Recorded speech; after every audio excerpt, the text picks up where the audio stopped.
Hey guys, so today is qualifying for the highest paying hard enduro race ever in Thailand history at this point in time. Am I gonna win? I'm definitely not sure, but today I'm gonna do qualifying and tomorrow is race day, okay? So it's a prolog like in hard enduro, it's similar to super enduro, where you have to put in a fast lap to determine your starting position tomorrow. So tomorrow I'm gonna be in the hunt for 100,000 Thai baht or 3,000 US dollars. And that is really exciting. And to be honest, in this race, I come in with a really humble attitude. In this discipline, it's a completely different skill set, and I have to respect the guys who actually are specialized in this sport. And my own position is a new guy. But don't get me wrong, I think I can do this, and I think I can do well if I don't get stuck in the mud or something like that.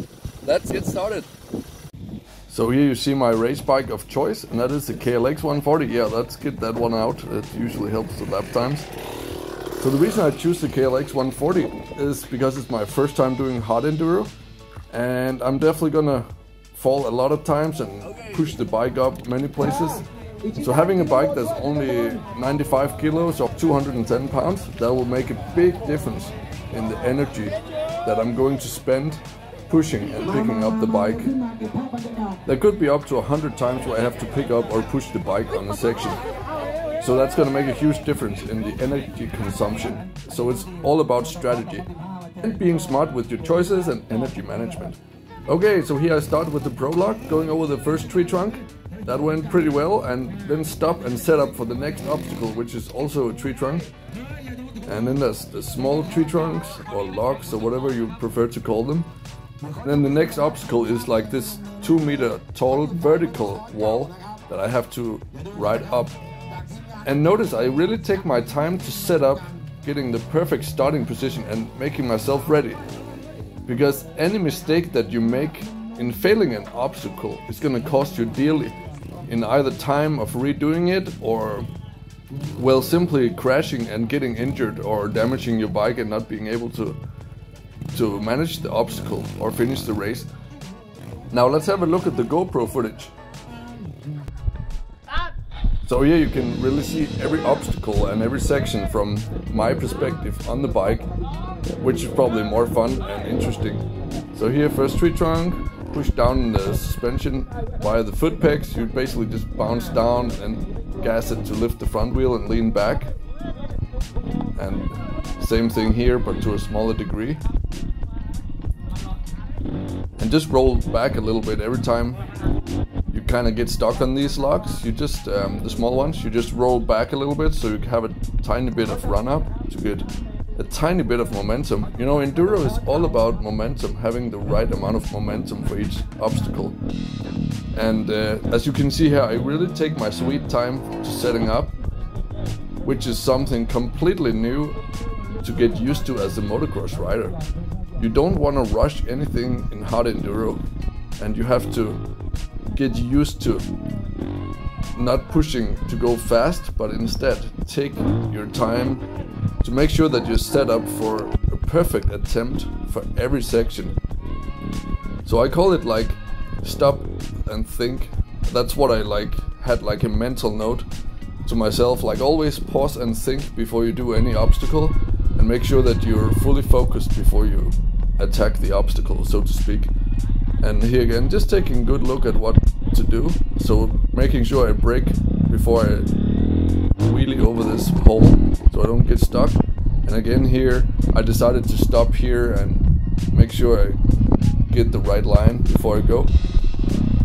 But actually I decided that the next day I was going to continue the momentum in this little section here, which actually went well, as you will see in the actual race video of the race day, which is the next day after this. This was on Saturday, and on Sunday, next day, we had the big race event, the main race event for $3,000 or 100,000 Thai baht.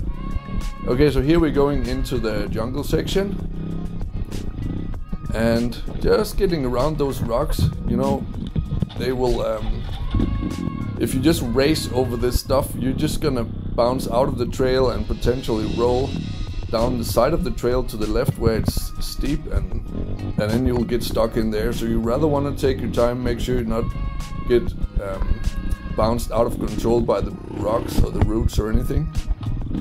Just taking everything step by step. And for the purpose of keeping this video short, I am going to edit out some parts where I get stuck or fall, just to make it more easy to watch. And also, actually, a lot of people don't want to click on a video that looks like it's gonna be 20 or 30 minutes long. Okay, this was actually an obstacle I was not sure I was gonna be able to do, but look, I just got over it in the first attempt, so I was extremely happy with that. And that was actually something that happened several times. Some obstacles that I thought would be easy was harder than I thought, and others, like this one, that I thought I might not even be able to do, I did in the first attempt. So that was like quite interesting to learn. And also here I had to get off the bike and push it and gas it at the same time. Otherwise I would just be doing wheel spin and digging a big hole with the rear wheel. So there are some times you have to do that, and that's just some energy you have to invest in getting over some obstacles, even if you're a decent rider. Okay, and here there's a really steep downhill. It's almost like going down a wall. So I also wanted to make sure I came down at the right line and the least steep part of the wall. Okay, and now we're getting into the rocky section, and this was one of the most critical things, because if I fall in the rocks, I can either get injured or I can damage the bike.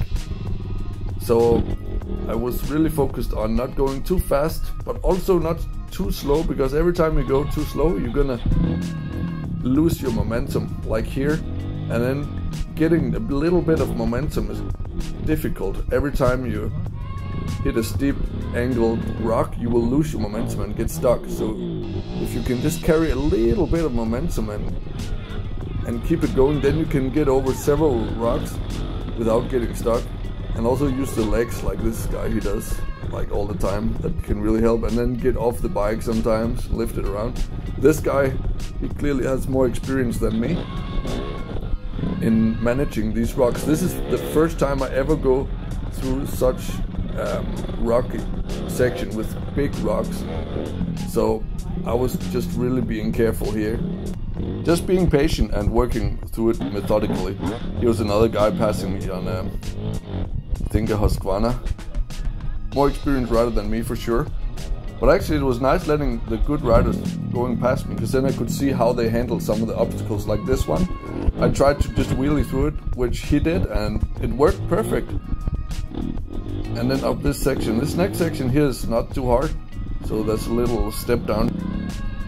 And then down the step here, and then the next obstacle is interesting. That's like a wall ride, where you can ride it like a motocross berm, which you can see here I did pretty easily. And then over the tire obstacle, that went well. Let's see the next one. I think I get stuck on this one if I remember correctly. Yeah, so I got stuck because I was basically starting to get so exhausted that I didn't focus entirely, and then I didn't have enough momentum and bounced down in the suspension. Basically the correct technique is really important to get over these. So I messed that up. So again guys, if any of you are motocross riders, remember, it's not about rushing fast through things, but about stopping and thinking until you feel ready to attack an obstacle. Until you feel ready to do the correct technique, don't do it. Like, you just need a bit of time to set up for every obstacle. And then, funny enough, I made the same mistake on this one. I didn't jump down in the suspension enough and too little momentum, so I had to do it again. And then I fell down. And when you start falling, that's when you really start to make more mistakes, because it's like a cascade. When you have to pick up your bike, you waste a lot of energy and your heart rate goes up. And when you get even more exhausted and have a higher heart rate, your precision and accuracy of riding is just a lot lower. So yeah, here again, I didn't have a straight drive up the hill. And it was really loose dirt, so it was easy to start fishtailing. But I'm sure that if I took a little bit longer break to recover myself before I tried it, I would have had less problems getting up here. But luckily I was able to lift the bike up because it was light. It wasn't that heavy, so I could pull it up the last 3 feet of the hill and then get to these tree trunks that were actually a lot harder than they looked, because they are spaced in a way so they will lock both your wheels, so they will prevent you from building momentum. So as soon as you get a bit of momentum, you have to just try to keep it going until either this happens or you get stuck. So I fell again, but nothing happened. It was like a low speed crash. And keep in mind, now we're only 10 meters from the finish line, and it's really tough. Like here, it's a real struggle to try to get the bike moving. In the end, I decided to lift the rear end of the bike over this log, and then I decided to use the pivot turn technique where you wheelie the bike over like this from a sideways kind of position. And then another guy who just passed me, and then I got the bike moving finally through the rocks. And then there was only one turn left here with the tree trunks in the turn. Fighting through that, and I was completely exhausted.